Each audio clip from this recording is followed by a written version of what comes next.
Hello students, આજે આપણે chapter number 14 ગાણિતિક તર્ક શીખવાના છે. પહેલું તો ગાણિતિક તર્ક એટલે આપણા જીવનમાં પણ ઘણો તેનો ઉપયોગ કરતા જ હોઈએ છીએ આપણે. પહેલું તો વિધાન. જો આની અંદર વ્યાખ્યા પર લખેલી છે કે વિધાન માટે કે જે વાક્ય માટે આપણે સ્પષ્ટ રીતે કહી શકીએ કે સાચું છે કે ખોટું છે, તો તેને શું કહેવામાં આવે છે? વિધાન. જો આની અંદર વ્યાખ્યામાં એવું દર્શાવેલ છે કે જે વાક્ય માટે નિસંગ અને સ્પષ્ટ, એનો મતલબ એક જ થશે, સ્પષ્ટ રીતે કહી શકાય કે તે સાચું કે ખોટું, તો તે વાક્યને શું કહેવામાં આવે છે? વિધાન કહેવામાં આવે છે. બીજું, જો સાચું હોય, જો વિધાન સાચું હોય તો તેને કેપિટલ ટી વડે દર્શાવવામાં, અને જો વિધાન ખોટું હોય તો તેને કેપિટલ એફ વડે. ખોટું ને મતલબ તેને એ વાક્યને શું કહેવામાં આવે છે? અસત્ય વિધાન છે, અથવા તો કેવું છે? સત્ય વિધાન છે તો ટી, અને અસત્ય વિધાન છે તો એફ. એટલે વાક્યને બે રીતે દર્શાવવામાં આવે છે. પહેલું તો વિધાન છે કે નહીં એ, બીજું સાચું છે કે ખોટું છે. જો અને તે જ વસ્તુ લખેલી છે કે જે સાચું વિધાન હોય તો તેને સત્ય મૂલ્ય છે, કેવું છે? સત્ય મૂલ્ય છે, તેને કેપિટલ ટી વડે દર્શાવવામાં આવે છે. જો વિધાન ખોટું હોય તો તે અસત્ય મૂલ્ય છે, તો તેને કયું વડે દર્શાવવામાં આવે છે? Capital F. હવે જો બધા ટેક્સ્ટ બુક સાથે રાખજો. આપણે સ્વાધ્યાય 14.1 જોવાના છે. ટેક્સ્ટ બુકની અંદર જો કે નીચેનામાંથી કયા વિધાન છે, એટલે કે પહેલાં ચેક કરવાનું વિધાન છે કે નહીં તે. તમારા જવાબ માટેના કારણો જણાવો. એટલે જો વિધાન હોય તો પણ કારણ જણાવવાનું, અને વિધાન ન હોય તો પણ કારણ જણાવવાનું. ક્વેશ્ચન બરાબર સાંભળજો. પહેલો ક્વેશ્ચન છે, તમને આપેલું છે કે એક મહિનામાં 35 દિવસો હોય છે. પહેલું તો આપણે એ ચેક કરીએ વિધાન છે કે નહીં. તમને શું કીધું છે? એક મહિનામાં 35 દિવસો છે. તો એ ચોક્કસપણે તમને કહી દીધું છે ને, કે સ્પષ્ટ રીતે કીધું છે કે સાચું છે કે ખોટું. પહેલાં તો આપણે જોઈને કહી શકીએ કે 35 દિવસો છે એ કેવું છે? ખોટું છે. એટલે વિધાન આપણને અહીં જ વ્યાખ્યામાં જોવું કે સાચું કે ખોટું આપણને જોઈને ખબર પડે છે. આ કેવું છે? વિધાન ખોટું છે. મતલબ તમે કહી શકો કે આ વાક્ય કેવું છે? વિધાન છે. આ વાક્ય વિધાન છે. તમારે ક્વેશ્ચન બધાય જાતે લખવાનો છે. બીજું કે તમારા કારણો જણાવો કીધું છે. તો કારણ કે મહિનામાં કેટલા દિવસ હોય છે? વધારેમાં વધારે 31 દિવસ હોય. કારણ કે એક મહિનામાં, અથવા તો ખાલી કોઈ પણ મહિનામાં લખી શકીએ, એક મહિનામાં વધારેમાં વધારે, અથવા તો મહત્તમ પણ લખી શકો, 31 દિવસ હોય છે. એટલે આપણને કેટલા આપેલા છે? 35. એટલે કે આ વિધાન છે, ને કારણ કે એક મહિનામાં વધારેમાં વધારે 31 દિવસ છે. ક્વેશ્ચન નંબર 2 જો, એની અંદર તમને આપેલું છે ગણિત અઘરું છે, મતલબ ભારી છે. તો પહેલાં તો એ જોઈને તમે કહી શકો કે સત્ય છે કે અસત્ય છે. ખાસ ધ્યાન રાખજો, ગણિત અઘરું છે મતલબ બધા જ માટે એ વિષય ભારી નથી. બધા એવું કહે છે કે ગણિત વિષય ભારી છે, પણ બધા સ્ટુડન્ટ માટે તમે એ વિષય ભારી છે એવું ના કહી શકો. એટલે એના માટે કેવું છે? વિધાન અસત્ય છે. એટલે વિધાન છે કે નહીં? આ વાક્ય વિધાન નથી. કારણ કે બધા સ્ટુડન્ટ માટે અથવા તો બધા વ્યક્તિ માટે ગણિત વિષય કેવો કહેવાશે? કોઈ સ્ટુડન્ટ માટે વધારે ભારી કહેવાશે, કોઈ સ્ટુડન્ટ માટે ઓછો. એટલે આપણે શબ્દમાં લખીએ તો કેટલાક વ્યક્તિઓ માટે, આ તો સમજવા માટે છે, જ્યારે વાક્ય લખો ત્યારે લખાશે કેટલાક વ્યક્તિઓ માટે અઘરો છે, અને વ્યક્તિઓ માટે ગણિત વિષય અઘરું છે અને કેટલાક વ્યક્તિઓ માટે ભારી છે. કેટલાક વ્યક્તિઓ માટે ગણિત વિષય સહેલું છે. બંને આવે છે. બધા વ્યક્તિ માટે આપણે ફિક્સ ન કહી શકીએ, એટલે આ વિધાન નથી. ક્વેશ્ચન નંબર 3 જો તમને આપેલું છે 5 અને 7નો સરવાળો 10 કરતાં વધુ છે. તો આપણે જોઈને જ કહી શકીએ કે 5 અને 7નો સરવાળો કરે તો કેટલા થાય? 12 થશે. 12 એ 10 કરતાં વધુ છે. મતલબ આપણે જોઈને કહી શકીએ કે આ વાક્ય કેવું છે? વિધાન છે. આ વાક્ય કેવું છે?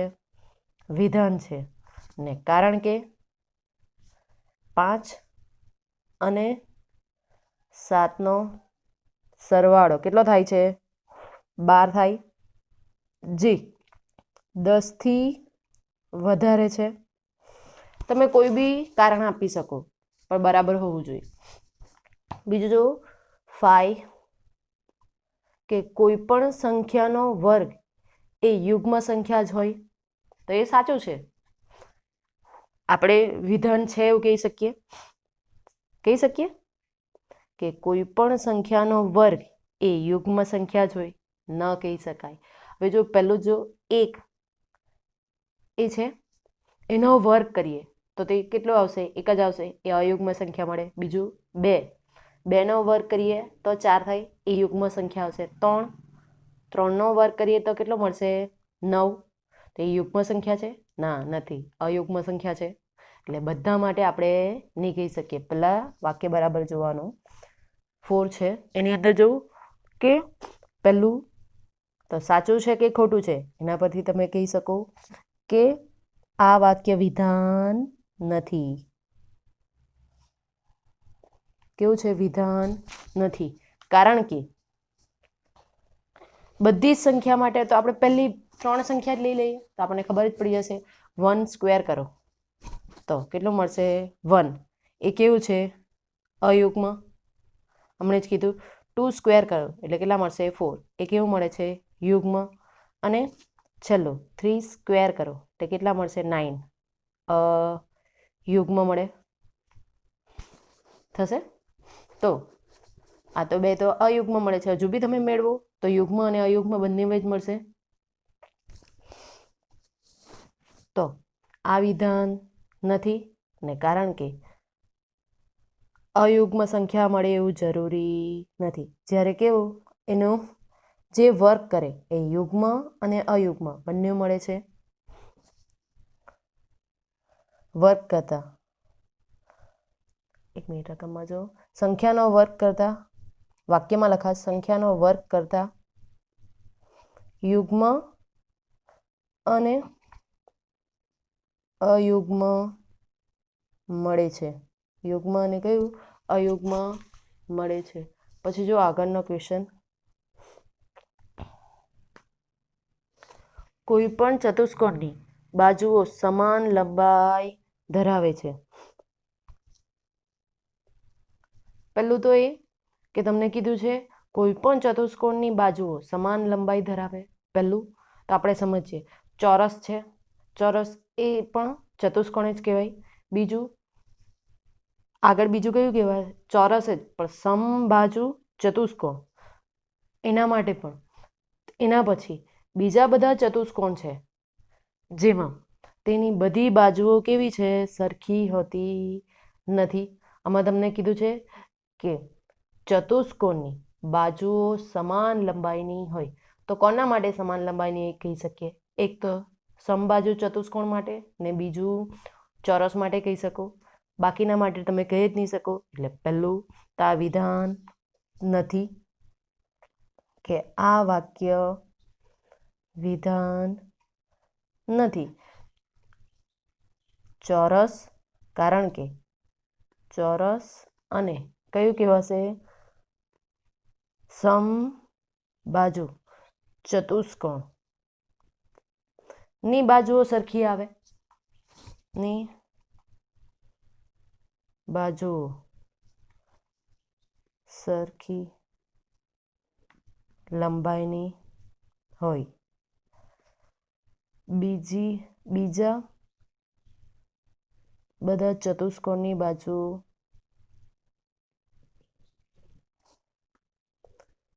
સમાન લંબાઈની ન હોય. થશે? હવે જો આ પ્રશ્નનો ઉત્તર નેક્સ્ટ ક્વેશ્ચન જો ક્વેશ્ચન નંબર 6 કે આ પ્રશ્નનો ઉત્તર આપો. પહેલું તો આ વિધાન છે કે નહીં? છે ને? પહેલું તો આ વિધાન નથી ને આમાં તમને એવું કીધેલું છે કે આ પ્રશ્નનો ઉત્તર આપો. તો એ કેવું કહેવાશે? અજ્ઞાત વાક્ય કહેવાશે. આગળનો ક્વેશ્ચન નંબર 7 કે -1 અને 8 નો ગુણાકાર 8 થાય છે. બધા ટેક્સ્ટબુક સાથે રાખજો. -1 અને 8 નો ગુણાકાર 8 થાય છે. પહેલું તો આ વિધાન છે. થશે? બીજું કે કારણ કે બંનેનો ગુણાકાર કરે -1 × 8 કરશો તો તમારો આન્સર કેટલો આવશે? -8 છે. એટલે એ કેવું કહેવાશે? ખોટું છે, અસત્ય છે. મતલબ પહેલું તો વિધાન છે અને તેનો કારણ કયું આવશે?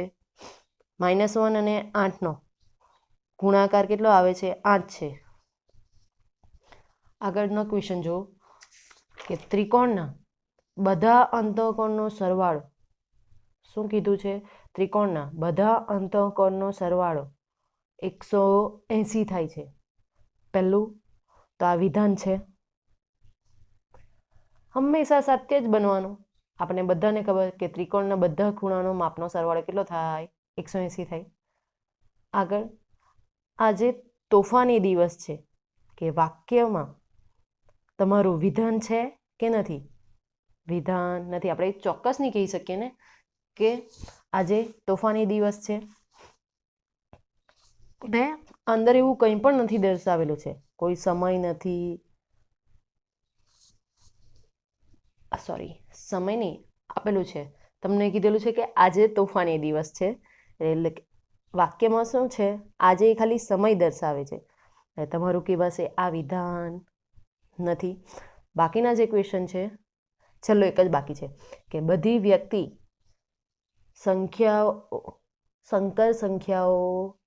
બધી વ્યક્તિ નહીં, બધી વાસ્તવિક સંખ્યાઓ સંકર સંખ્યાઓ છે. તો આપણને બધાને ખબર કે હવે આની અંદર જો પહેલું તો તમને કીધું કે બધી વાસ્તવિક સંખ્યાઓ સંકર સંખ્યાઓ છે. તો આની અંદર પહેલું તો આ વિધાન છે. રકમની અંદર જોજો તો આ વાક્ય કેવું છે? વિધાન છે. કારણ કે બધી વાસ્તવિક સંખ્યાઓને આપણે સંકર સંખ્યામાં ફેરવી શકીએ. આપણને બધાને ખબર સંકર સંખ્યાનો ફોર્મ કયું? a+ib. તો બધી કોઈ પણ વાસ્તવિક સંખ્યા અથવા તો બધી વાસ્તવિક સંખ્યાને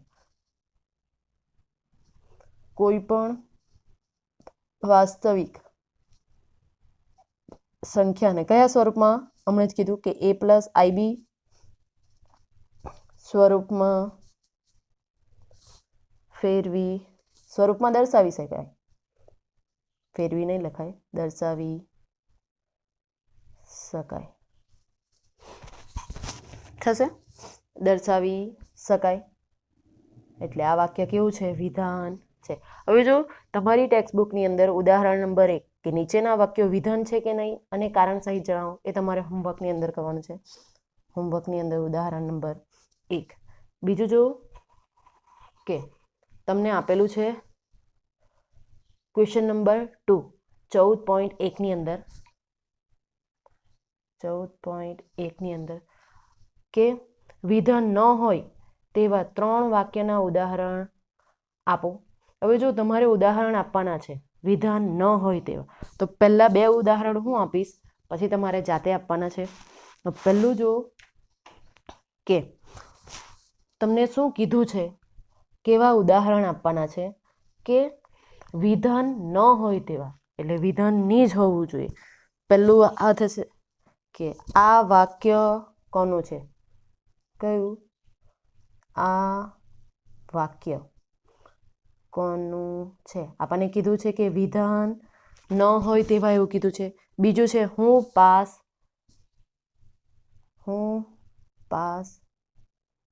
થઈ ગયો, તો આ વિધાન નથી. બીજું, હવે બાકીના ઉદાહરણો તમારે જાતે લખવાના છે. નેક્સ્ટ જો નિષેધ માટે કે નિષેધ એટલે કે આપેલ વિધાનની સત્યતા ઇનકાર કરે તે નિષેધ કહેવાશે. શું કહેવાશે? નિષેધ. એ તમને કોઈ વિધાન આપેલું હોય પી ક્યુ, એના માટે પહેલું તો એ જુઓ, આમાં વાક્ય લખેલું છે કે આપેલ વિધાનની સત્યાથાનો ઇનકાર કરે તેને શું કહેવામાં આવે છે?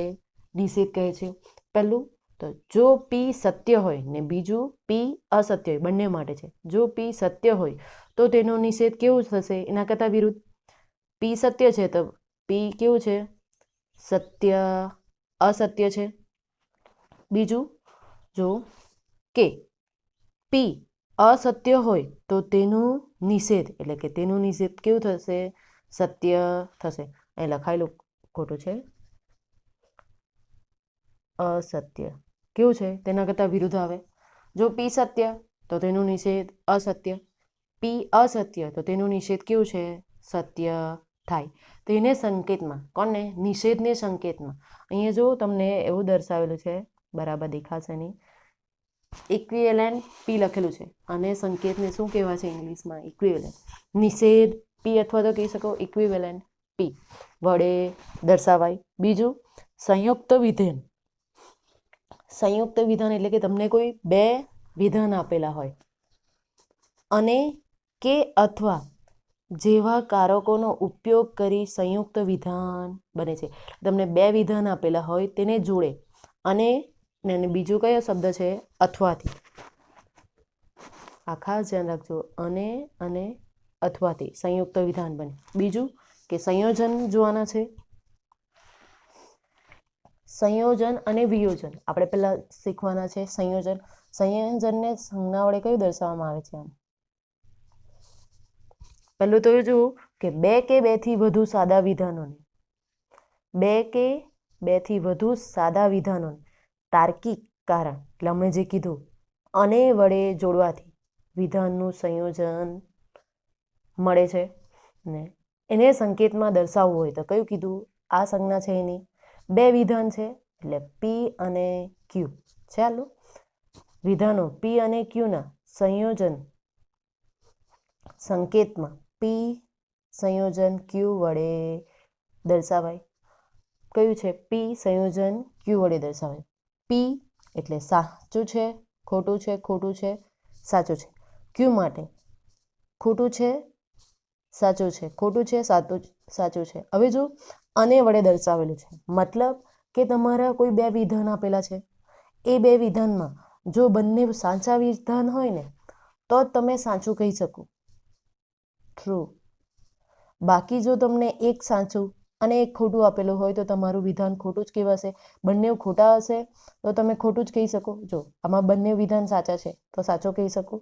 પહેલું છે એક વિધાન સાચું ને બીજું ખોટું, તો તમે કયું કહી શકો? ખોટું વિધાન છે. પહેલું વિધાન ખોટું છે ને સાચું છે તો બી તમારું વિધાન કેવું થશે? ખોટું જ. બંને ખોટા વિધાન હોય તો પણ ખોટું.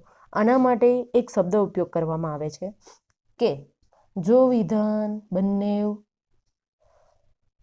જો સાચું ટૂંકમાં યાદ રાખવું હોય, જો સાચું તો જ સાચું, બાકીના બધા માટે ખોટું. ચેક કરો, સાચું તો જ સાચું, બાકીના બધા માટે ખોટું. આ કોના માટે છે? સંયોજન માટે. આ યાદ રાખવા માટે છે. જો સાચું તો જ સાચું, બાકીના બધા માટે ખોટું છે.